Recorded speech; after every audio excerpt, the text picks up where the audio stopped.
घर में बुद्धि का विकास नहीं होता, इसीलिए बच्चे को हम स्कूल में भेजते हैं। और देखिए एक बड़ी अचंभे की बात है, घर में प्रोफेसर है, उसी के बच्चे हैं, पर प्रोफेसर जी अपने बच्चों को बुद्धि का विकास कर नहीं पा रहे।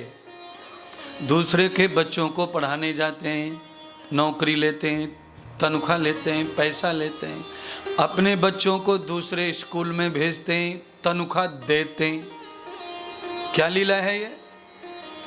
अपने बच्चों के लिए हम गुरुजी नहीं हैं, प्रोफेसर नहीं हैं, और दूसरे के बच्चों को हम अपने से कई गुना ज़्यादा ज्ञान दे के IAS IPS जज बना देते हैं, और हमारे बच्चों के लिए हम बड़े कमज़ोर हैं, हम पढ़ा नहीं पाते,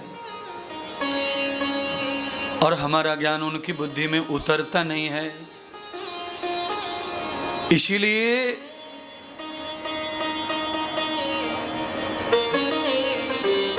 नाई सबके बाल काटता है, पर अपने कटते, अपने नहीं कटते। इसलिए ज्ञान अज्ञान, देखिए आप चतुर हो सकते हैं, चतुर होना कोई बड़ी बात नहीं है, पर ज्ञानी होना बड़ी बात है। ज्ञानी उस व्यक्ति को कहते हैं जो व्यक्ति कदापि अपना नुकसान या किसी और का नुकसान नहीं होने देता, उसको ज्ञानी कहते हैं।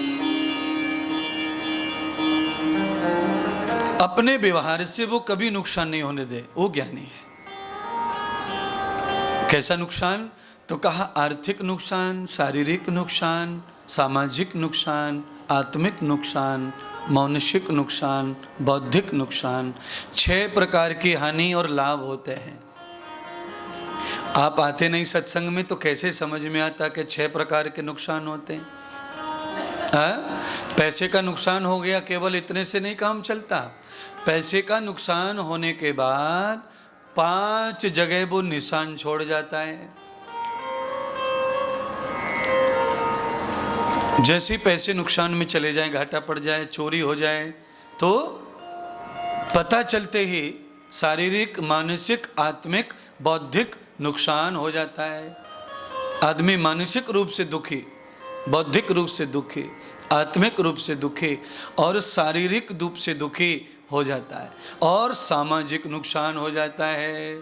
चोरी होते ही फिर उसका विश्वास किसी पर रहता, ये सामाजिक नुकसान है।